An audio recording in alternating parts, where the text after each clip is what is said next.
नमस्कार, मैं शक्ति सिंह स्वागत करता हूं आपका राजस्थान सरकार और वेदांता के CSR इनिशिएटिव ई कक्षा में, जिसके टेक्निकल पार्टनर हैं मिशन ज्ञान।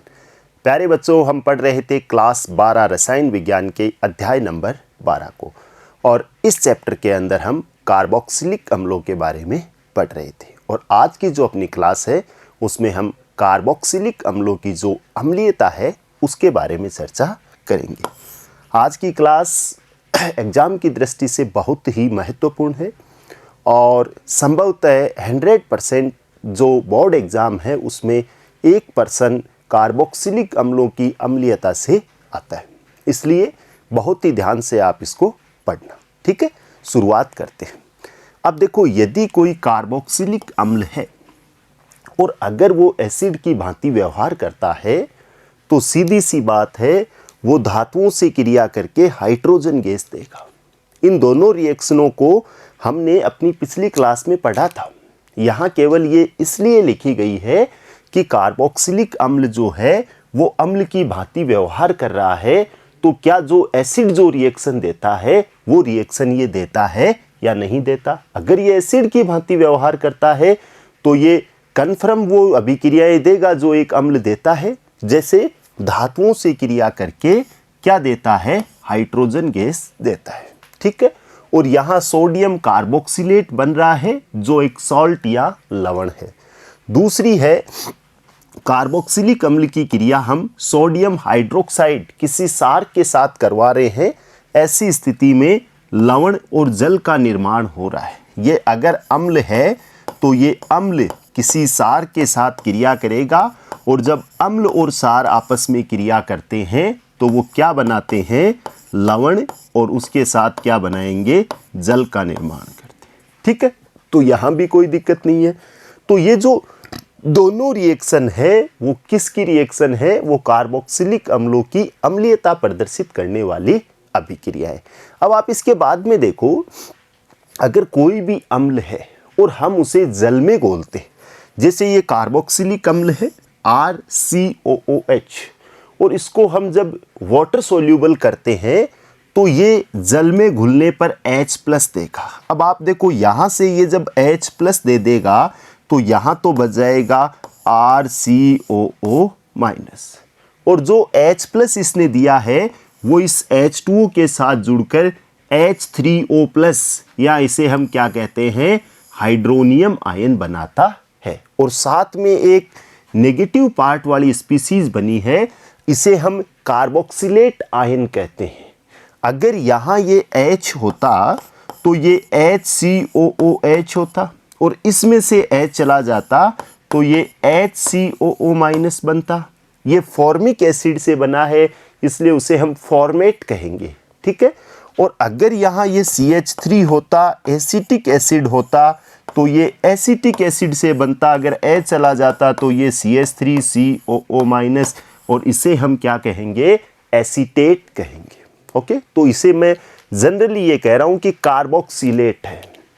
अब देखो, जब हमने इसको जल में घोला, और एक अपन क्लास 11 में एक नियम पढ़ते हैं, द्रव्य अनुपाती क्रिया नियम, और इससे हम क्या है, एक साम्य अवस्था पर एक साम्य स्थिरांक निकालते हैं। जब इसको हमने पानी में घोला तो इसने H+ आयन दिए, कार्बोक्सिलेट आयन बना, H3O+ बना। अगर हम इसका जो कांस्टेंट निकाले, EQ का अर्थ है इक्विलिब्रियम, साम्य अवस्था स्थिरांक, इसे मैं कैसे भी लिख सकता हूँ।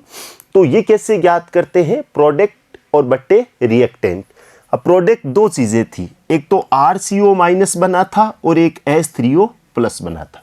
क्रिया किस किसने की, तो अम्ल था RCOH और उसको जल में घोला था।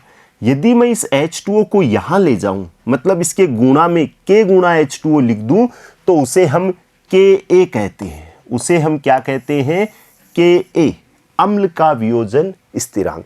और ये अम्ल वियोजन स्थिरांक आ जाएगा RCOO- H3O+, और नीचे बच जाएगा RCOOH।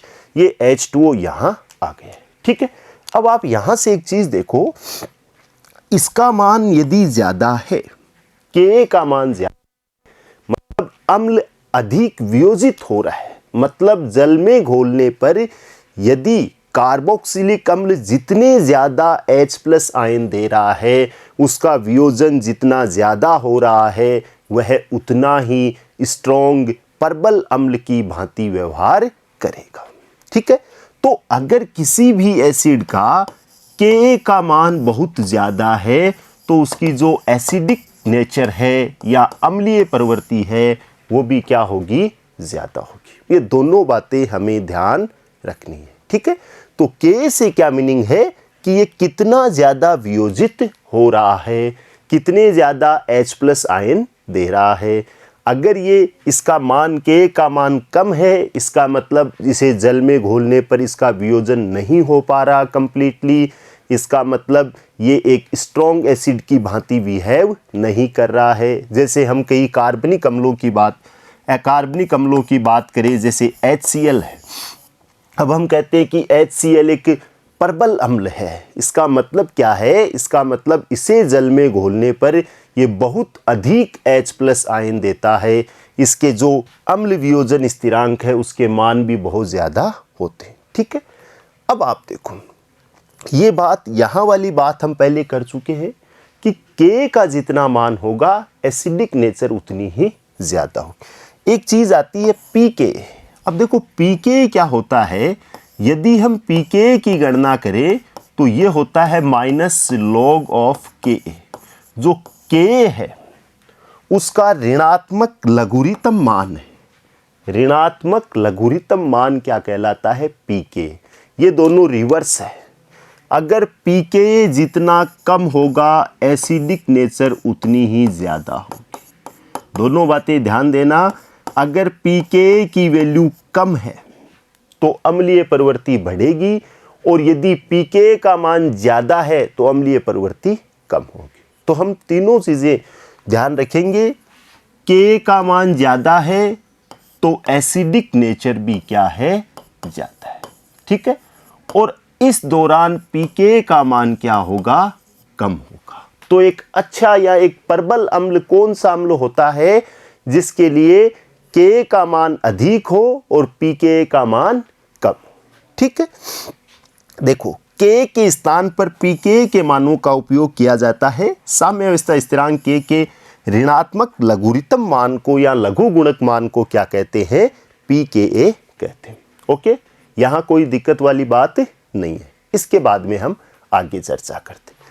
अब देखो pK का मान जितना कम होगा अम्ल उतना ही प्रबल होगा। कई बार क्या होता है, जैसे ये 3 एसिड दे दिया आपको। अब इन 3 एसिड के फिलहाल अपने पास K की वैल्यू है और K की वैल्यू सबसे ज़्यादा जो है वो इसकी है, तो ये 1 नंबर दे देता हूँ, इसकी उससे कम है 2 नंबर, इसकी उससे कम है 3 नंबर।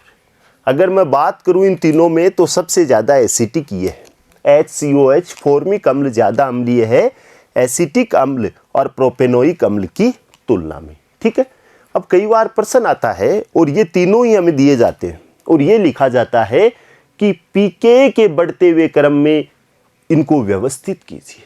अब आप यहाँ थोड़ा ध्यान रखना, pK की बात कर रहा है तो जो जितना ज़्यादा अम्लीय है उसके लिए pK उतना ही कम होगा। तो अगर इनको pK के बढ़ते हुए क्रम में व्यवस्थित करेंगे तो फिर हम इन्हें ऐसे व्यवस्थित करेंगे। ये बात थोड़ी सी आपको ध्यान रखनी है, K के रूप में व्यवस्थित करवाए या अम्लीय प्रवृत्ति के बढ़ते हुए क्रम में व्यवस्थित करवाए तब तो कोई दिक्कत नहीं है। अगर pK के रूप में करवाता है तब थोड़ा सा क्या करेंगे, हम चेंज करेंगे, यानी जो स्ट्रॉन्ग एसिड है उसका pK सबसे कम होता है और जो वीक एसिड है उसका pK सबसे ज़्यादा होता है। ओके, नेक्स्ट देखो, अब हम ये पता लगाते हैं कि कार्बोक्सिलिक अम्ल जो है वो अम्लीय गुण क्यों प्रदर्शित करता है। तो सिंपल सी बात है कि वो अपना H+ आसानी से त्यागता है। अब हम ये बात करेंगे कि वो अपना H+ आसानी से क्यों त्यागता है। इसके 2 कारण हैं। पहला कारण यदि हम देखें तो यदि हम कार्बोक्सिलिक अम्ल की अनुनादी संरचनाएं देखें तो आप यहाँ ध्यान से देखो, जो ऑक्सीजन के ऊपर जो लोन पेयर है वो अपने इलेक्ट्रॉन यहाँ दे रहे हैं, तो यहाँ तो बन रहा है डबल बॉन्ड। ठीक है, और इस ऑक्सीजन पर कौन सा चार्ज आ रहा है, पॉजिटिव। फिर क्या हुआ इस बंद के जो इलेक्ट्रॉन थे वो 2 ऊपर चले गए, तो यहाँ तो आ गया माइनस, और यहाँ जो डबल बॉन्ड था वो किस में बदल गया, सिंगल बॉन्ड में। ये कार्बोक्सिलिक अम्ल की अनुनादी संरचना है। कार्बोक्सिलिक अम्ल 2 प्रकार की अनुनादी संरचनाएं बना रहे हैं, और दोनों में ही आप देखिए ध्यान से क्या हो रहा है, एक इसकी मेन स्ट्रक्चर है और दूसरी स्ट्रक्चर में क्या हो रहा है, यहाँ जो ऑक्सीजन के पास लोन पेयर थे वो यहाँ आ गए, यहाँ डबल बॉन्ड बन गया, इसने अपने इलेक्ट्रॉन इसको दिए हैं इसलिए इस पर प्लस का चार्ज आ गया, और बैलेंस करने के लिए यहाँ वाले इलेक्ट्रॉन यहाँ चले गए तो इस पर कौन सा चार्ज आ गया, माइनस। इसके पास पहले से इसके पास 2 थे लोन पेयर, और अब हो गए 1 2 3 4 5 और 1 6 हो गए। ठीक है, अब इस संरचना से आप क्या समझ रहे हो, इस संरचना से हम ये समझ रहे हैं कि इस ऑक्सीजन पर पॉजिटिव चार्ज आने का मतलब है यहाँ इलेक्ट्रॉनों की कमी हो गई, ये यहाँ जो इलेक्ट्रॉन घनत्व है वो कम हो गया है। ऐसी स्थिति में ये ऑक्सीजन इस हाइड्रोजन के जो इलेक्ट्रॉन है, जो यहाँ जो बॉन्ड बना हुआ है उसके इलेक्ट्रॉन है, इन्हें अपनी ओर खींच लेगा। जब ये इन्हें अपनी ओर खींचेगा तो ये O और H के बीच का जो बॉन्ड है वो वीक हो जाएगा, दुर्बल हो जाएगा। ऐसी स्थिति में इस हाइड्रोजन को यहां से आसानी से निकाला जा सकता है। ठीक है, तो पहला कारण तो हम ये कह सकते हैं कि कार्बोक्सिलिक अम्ल निम्न प्रकार से अनुनादी संरचनाएं दर्शाता है। 2 अनुनादी संरचनाओं का संकर है।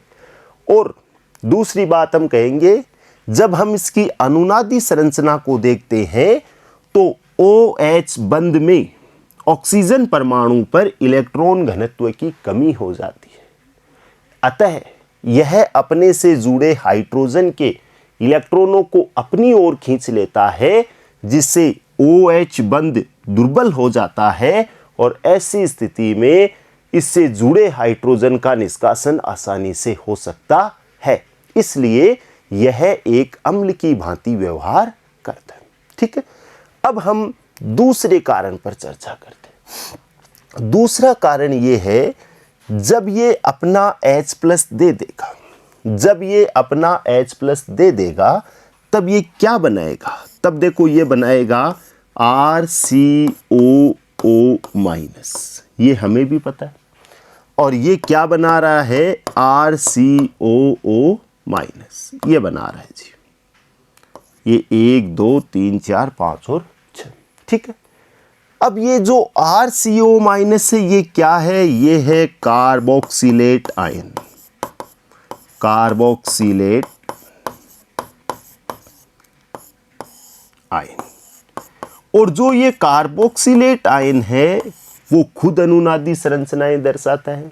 कितनी अनुनादी संरचनाएं दर्शाता है, 2 अनुनादी संरचनाएं दर्शाता है। कौन कौन सी दर्शाता है, आप देखो, एक बार नेगेटिव चार्ज यहां आ जाएगा, और मैं यदि इसकी दूसरी अनुनादी संरचना बनाता हूं तो ये R तो ऐसा का ऐसा है, एक बार नेगेटिव चार्ज इस ऑक्सीजन पर आ जाएगा और यहां हो जाएंगे डबल बॉन्ड। जैसा आप यहां देख रहे हो, एक बार डबल बॉन्ड इसके बीच में है और एक बार डबल बॉन्ड इसके बीच में। ठीक है, ये 2 अनुनादी संरचनाएं बना रहे हैं। और हम ये कह सकते हैं, देखो ये कार्बोक्सिलिक अम्ल की अनुनादी संरचना है और ये कार्बोक्सिलेट आयन की अनुनादी संरचना है। एग्जाम में प्रश्न किस रूप से आता है, हमें अपना जवाब उसी तरीके से देना है। यदि प्रश्न आता है कि कार्बोक्सिलेट आयन की अनुनादी संरचनाएं बनाइए, तो बहुत सिंपल सा काम है। एक बार अपने इलेक्ट्रॉन इसने इसको दिए, यहाँ डबल बॉन्ड बन गया और यहाँ क्या आ गया, सिंगल बॉन्ड। ये अपने इलेक्ट्रॉन वापस इसको देगा और ये अपने इलेक्ट्रॉन इसको देगा, ये संरचना बन जाएगी। ठीक है, अब देखो इससे अम्लीयता का क्या रोल है, इस पर हम थोड़ी सी चर्चा करते हैं। जो कार्बोक्सिलेट आयन होता है वो भी बहुत अधिक स्थायी होता है। ये स्थायी क्यों होता है, इसके 2 कारण हैं। पहला कारण तो ये है कि इसकी अनुनादी संरचनाओं में हम देखते हैं कि जो माइनस चार्ज है वो चार्ज ऑक्सीजन पे है, और ऑक्सीजन की नेचर होती है, ऑक्सीजन एक विद्युत ऋणी तत्व है, इलेक्ट्रोनेगेटिव एलिमेंट है, और जो विद्युत ऋणी तत्व होते हैं उनके ऊपर माइनस चार्ज है। जबकि आप यहाँ देख सकते हो यहाँ ऑक्सीजन पर हमें प्लस चार्ज भी दिख रहा है और यहाँ ऑक्सीजन पे हमें क्या दिख रहा है, माइनस चार्ज। तो हम ये कह सकते हैं कार्बोक्सिलेट आयन कार्बोक्सिलिक अम्ल की तुलना में अधिक स्थायी है। अनुनाद दोनों दर्शा रहे हैं, लेकिन कार्बोक्सिलेट आयन कार्बोक्सिलिक अम्ल की तुलना में अधिक स्थायी है। इसके मुख्य कारण दो हैं। पहला, कार्बोक्सिलेट आयन की अनुनादी संरचनाओं में जो ऋणावेश है वो अधिक विद्युत ऋणी तत्व ऑक्सीजन पर है और ये दोनों संरचनाएं इक्विवेलेंट है, एक जैसी है, तुल्य है। जबकि कार्बोक्सिलिक अम्ल की अनुनादी संरचनाओं में जो ऋणावेश है वो अधिक विद्युत ऋणी तत्व ऑक्सीजन पे भी है और जो धनावेश है वो अधिक विद्युत ऋणी तत्व ऑक्सीजन पर भी है। यहां आवेश का पृथक्करण हो रहा है प्लस माइनस, जबकि यहां आवेश का पृथक्करण नहीं हो रहा। इसलिए कार्बोक्सिलेट आयन अधिक स्थायी होने के कारण यह आसानी से H+ त्याग देता है और इसीलिए कार्बोक्सिलिक अम्ल जो होते हैं वो किसकी भांति व्यवहार करते हैं, एक अम्ल की भांति व्यवहार करते हैं। नेक्स्ट देखो, अब जो अपन ने चर्चा की वो यहां लिखा है कार्बोक्सिलिक अम्ल और कार्बोक्सिलेट ऋणायन दोनों ही अनुनाद द्वारा स्थायी होते हैं, लेकिन कार्बोक्सिलेट ऋणायन की अनुनादी ऊर्जा अधिक होती है क्योंकि इसकी दोनों अनुनादी संरचनाएं तुल्य होती है।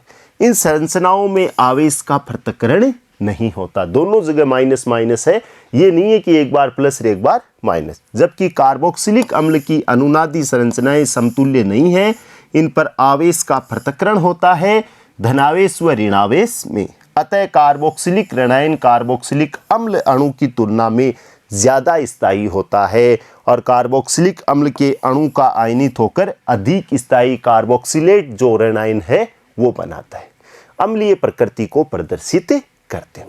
कार्बोक्सिलिक ऋणायन में ऑक्सीजन परमाणु का ऋणावेश ऑक्सीजन पर स्थानीकृत न होकर दोनों ऑक्सीजन व कार्बन परमाणुओं पर विस्थानीकृत होता है। अनुनाद के कारण दोनों कार्बन ऑक्सीजन लंबाइयां समान हो जाती है। इसका मान C होता है, C डबल बॉन्ड O आबंध की लंबाइयों के मध्यवर्ती होता है। इस बात को भी हम समझते हैं। अब देखो, जब ये रेजोनेंस दर्शाता है तो एक बार तो डबल बॉन्ड हमने देखा कि इस कार्बन और ऑक्सीजन के बीच में है और एक बार हमने देखा कि जो डबल बॉन्ड है वो इस कार्बन और ऑक्सीजन के बीच में, एक बार इन दोनों के बीच डबल बॉन्ड, एक बार इन दोनों के बीच डबल बॉन्ड। तो वास्तव में जो इनकी एक्चुअल कार्बन और ऑक्सीजन के बीच की जो बॉन्ड लेंथ है वो हम ये नहीं कह सकते कि डबल बॉन्ड होती है। एक्चुअल जो बॉन्ड लेंथ है अनुनाद के कारण वो सिंगल और डबल इन दोनों के बीच की वैल्यू होती है। इससे इफेक्ट क्या पड़ता है, हमने जब एल्डिहाइड और कीटोन पढ़े तो वहां हमने कार्बोनिल यौगिकों को देखा था और वहां हमने उन कार्बोनिल यौगिकों की नाभिक स्नेही योगात्मक अभिक्रियाओं को पढ़ा था। वहां कोई नाभिक स्नेही इस डबल बॉन्ड पे योग कर रहा था, जबकि यहां ऐसा नहीं होता क्योंकि यहां प्रॉपर डबल बॉन्ड है ही नहीं। इसलिए जो कार्बोक्सिलिक अम्ल होते हैं वो नाभिक स्नेही योगात्मक अभिक्रियाएं नहीं दर्शाते। समझ गए इस बात को? कार्बोक्सिलिक अम्ल नाभिक स्नेही योगात्मक अभिक्रियाएं क्यों नहीं दर्शाते? क्योंकि अनुनाद के कारण कार्बोक्सिलेट आयन के अंदर जो C और O होता है उनके मध्य जो बंध होता है वो सिंगल और डबल के मध्यवर्ती होता है, वहां पूर्ण रूप से डबल बॉन्ड नहीं होता। ठीक है, कोई दिक्कत नहीं है। इसके बाद में आगे देखो, अब हमने कार्बोक्सिलिक अम्ल एक अम्ल की भांति व्यवहार करता है, क्यों करता है इसकी बातों पर चर्चा की। हमने कार्बोक्सिलिक अम्ल की अनुनादी संरचनाएं भी देखी और हमने कार्बोक्सिलेट आयन की अनुनादी संरचनाएं देखी। अब हम तुलना कर रहे हैं एसिड, अल्कोहल और फिनॉल, इन तीनों में तुलना कर रहे हैं। किस चीज की तुलना कर रहे हैं कि कौन ज्यादा एसिडिक है। तो हम पहले तो इन दोनों में तुलना कर लेते हैं। अब अल्कोहल को तो मैं ऐसे लिखता हूं OH, और कार्बोक्सिलिक अम्ल को मैं ऐसे लिखता हूं RCOOH। ज़्यादा एसिटिक कौन है? ज़्यादा एसिटिक है कार्बोक्सिलिक अम्ल। इसका सिंपल सा कारण है, ये अगर H+ देगा तब ये तो बनाएगा, देखो यहां लिखा हुआ है ROH। अगर ये H+ देगा तब ये तो बनाएगा एल्कोक्साइड RO-, और अगर ये H+ देगा तो ये बनाएगा RCOO-। ये अनुनाद नहीं दर्शाता, ये अनुनाद दर्शाता है, इसलिए ये स्टेबल है नहीं, ये स्टेबल है। ये स्टेबल है इसलिए ये H+ त्याग कर बनना चाहता है, और ये स्टेबल नहीं है इसलिए ये आसानी से H+ नहीं त्यागता। तो ये तो हो गया इन दोनों के बीच में अंतर कि अल्कोहल की तुलना में कार्बोक्सिलिक अम्ल अधिक अम्लीय होते हैं। कारण दीजिए। तो आप सिंपल सी बात लिखना, अल्कोहल में से जब H+ निकलता है तो एल्कोक्साइड आयन बनते हैं जो अनुनाद प्रदर्शित नहीं करते, जबकि कार्बोक्सिलिक अम्ल से H+ निकलता है तो कार्बोक्सिलेट आयन बनता है जो अनुनाद के कारण स्थायी है। इसलिए कार्बोक्सिलिक अम्ल अधिक अम्लीय होते हैं एल्किल अल्कोहल की तुलना में। और अब ये है एरोमेटिक अल्कोहल यानी फिनॉल है। फिनॉल में क्या है? फिनॉल में जो बेंजीन वलय है उसके साथ एक OH जुड़ के ये फिनॉल बन रहा है। अब यदि इसमें से एक H बाहर निकलता है तो ये O- फिनोक्साइड बनेगा, और ये फिनोक्साइड जो है वो अनुनाद दर्शाता है। तो यहाँ ये कहा जा सकता है कि ये भी अनुनाद दर्शाता है, ये भी अनुनाद दर्शाता है, और ये तो अनुनादी संरचनाएं भी ज़्यादा दर्शाता है इसकी तुलना में। फिर भी ये ज़्यादा अम्लीय है, फिनॉल की तुलना में भी एसिड ज़्यादा अम्लीय है। इसका कारण दीजिए। तो अब जब हम फिनॉल की अनुनादी संरचनाएं देखते, ये देखो फिनॉल से फिनोक्साइड बना रही है, फिनोक्साइड की अनुनादी संरचनाएं। इसमें आप एक छोटी सी चीज़ देखिए, यहाँ नेगेटिव चार्ज है, ये हम पहले बना चुके हैं, इसलिए मैं इस पर डिस्कस नहीं कर रहा हूँ कि ये कैसे बनती है।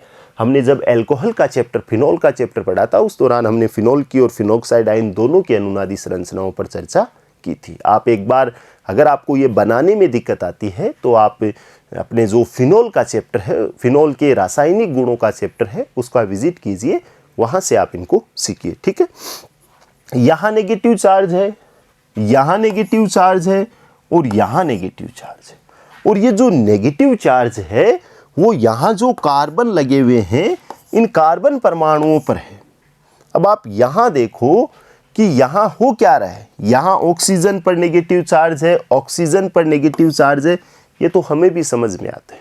अनुनाद के दौरान वो संरचना अधिक स्थायी होती है जिनमें माइनस अधिक विद्युत ऋणी तत्व पर हो, जैसा कार्बोक्सिलेट आयन में था।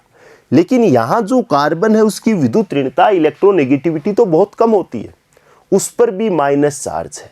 इसलिए ये इतनी ज़्यादा स्टेबल नहीं है जितनी कार्बोक्सिलेट आयन में अनुनादी संरचना है। देखो फिनॉल का संयुग्मी सार फिनोक्साइड, फिनोक्साइड का मतलब है H+ उसने त्याग दिया, जिसकी अनुनादी संरचनाएं असमान होती है। इनमें ऋणावेश कम विद्युत ऋणी तत्व कार्बन परमाणु पर स्थित होता है।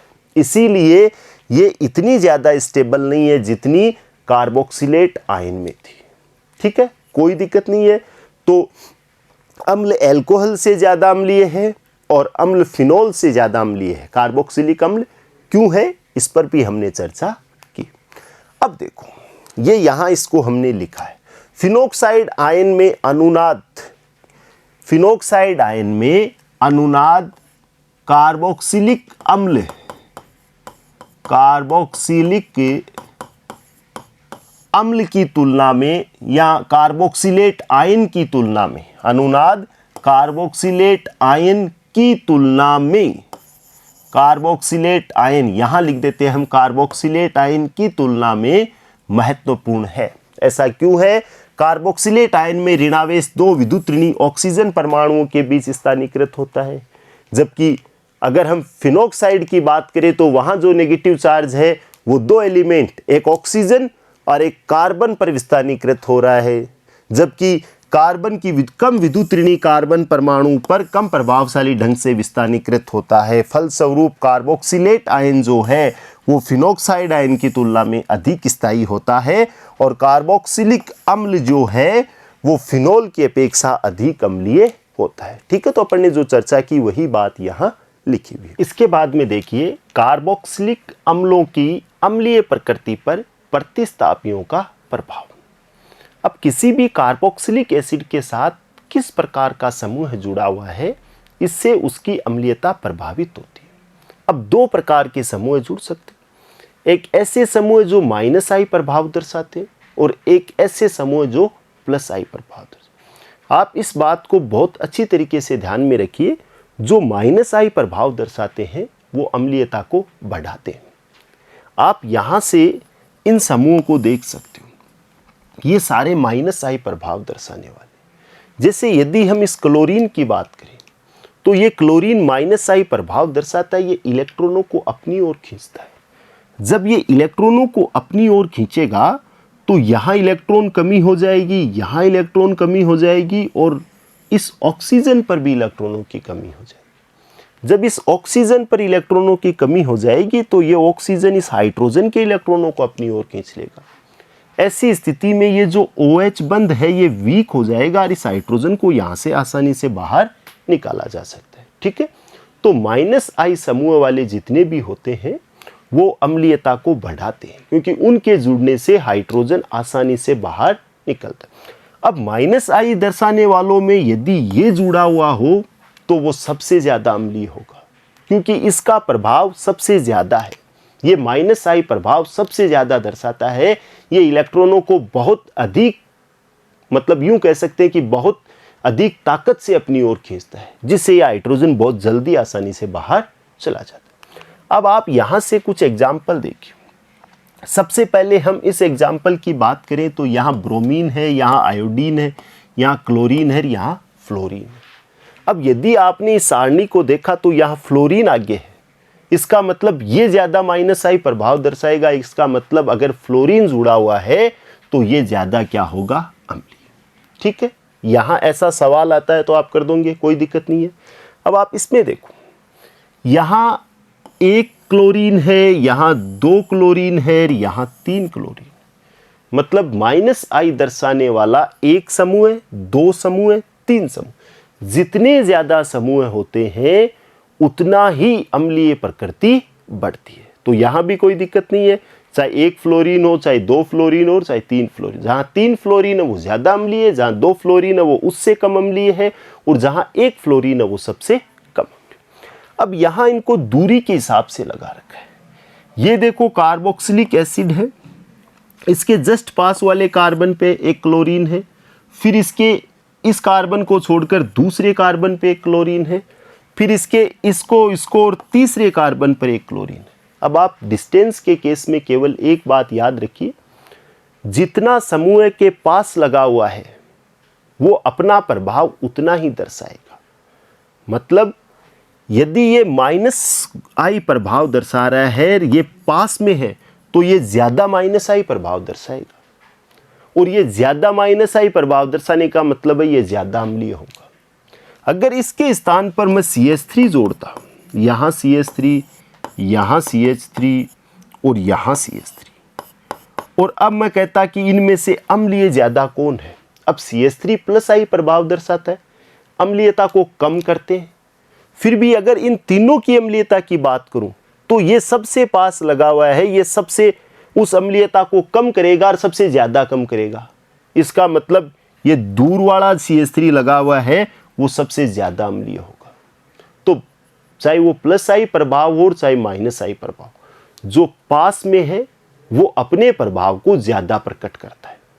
-I वाला है अम्लीयता बढ़ा देगा, +I वाला है अम्लीयता सबसे कम कर देगा। ठीक है, इसके बाद में देखिए +I प्रभाव के कारण अम्लीयता घटती है। इसका कारण आपको पता है, यहाँ देखो कोई भी एल्किल समूह नहीं है, यहाँ 1 है CH3, यहाँ इससे बड़ा एथिल समूह है, यहाँ 2 एल्किल समूह है, यहाँ कितने एल्किल समूह है, 3 एल्किल समूह। अब एल्किल समूह इलेक्ट्रॉन देते हैं, जब ये इलेक्ट्रॉन देगा तो इस ऑक्सीजन पर इलेक्ट्रॉन घनत्व ज़्यादा हो जाएगा।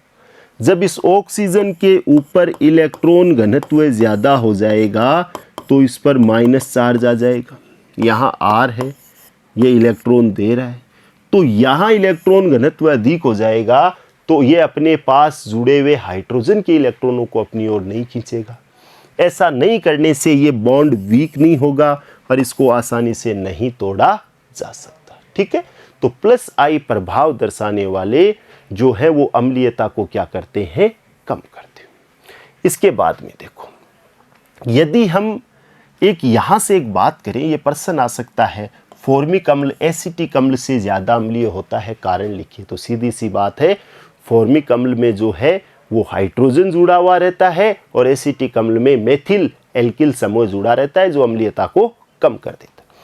अब यदि मैं फॉर्मिक अम्ल और एसिटिक अम्ल के बीच में बेंजोइक अम्ल ले आया, अब आप देखो इन दोनों का तो हमें पता है HCOH और CH3COOH, इनका तो पता है। यदि मैं बेंजोइक एसिड की बात करूं, इसकी बात करता हूं, तो इसमें ये माइनस आई प्रभाव दर्शाता है फेनिल समूह, लेकिन अगर ये माइनस आई प्रभाव दर्शा रहा है, ये प्लस आई प्रभाव दर्शा रहा है, ये माइनस आई प्रभाव दर्शा रहा है, ये कोई प्रभाव नहीं दर्शा रहा, तो सबसे ज़्यादा अम्लीय तो ये होना चाहिए। लेकिन ये माइनस आई के साथ साथ ये क्या करता है, इस बेंजीन वलय पर जो मेसोमेरिक इफेक्ट लगता है, या आप यूँ सिंपल यूँ समझिए, यहाँ इलेक्ट्रॉनों का जो है इलेक्ट्रॉन घनत्व अधिक होता है और इलेक्ट्रॉन घनत्व अधिक होने के कारण यहाँ इस ऑक्सीजन के ऊपर क्या है, इस ऑक्सीजन के ऊपर उतना धनावेश नहीं आ पाता है जितना आना चाहिए, या जितना इस जो ये फॉर्मिक एसिड है उसके कारण आता है। तो फॉर्मिक एसिड बेंजोइक अम्ल की तुलना में ज़्यादा अम्लीय होता है, लेकिन एसिटिक एसिड बेंजोइक अम्ल की तुलना में कम अम्लीय होता है। अब आप यहाँ देखो, ये बेंजोइक अम्ल है, ये 4 मेथॉक्सी बेंजोइक अम्ल। अब मेथॉक्सी बेंजोइक अम्ल को यहाँ OCH3 है, यहाँ क्या है OCH3, मैं इसको यहाँ बना देता हूँ, आप यहाँ से इसको देख लीजिए। ये तो हो गया बेंजोइक अम्ल COOH और यहाँ जुड़ गया है OCH3। ठीक है, मेथॉक्सी ग्रुप जुड़ा हुआ है। और ये है नाइट्रो, यानी यहाँ NO2 जुड़ा हुआ है। ठीक है, ये 4 नाइट्रो बेंजोइक अम्ल है।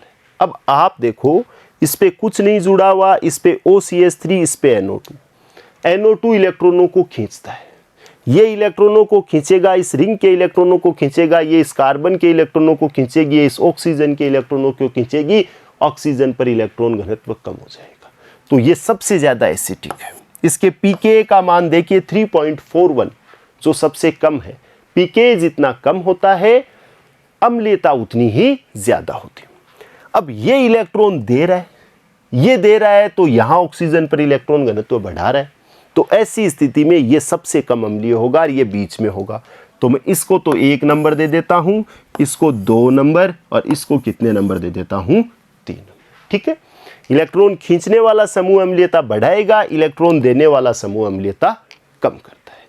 तो आज हमने कार्बोक्सिलिक अम्लों की अम्लीयता के बारे में अध्ययन किया है। आप इसकी, ये महत्वपूर्ण है, इसमें से बोर्ड एग्जाम में कन्फर्म प्रश्न आता है, इसलिए आप एक बार इसको बहुत अच्छे ढंग से पढ़िए। ठीक है, थैंक यू।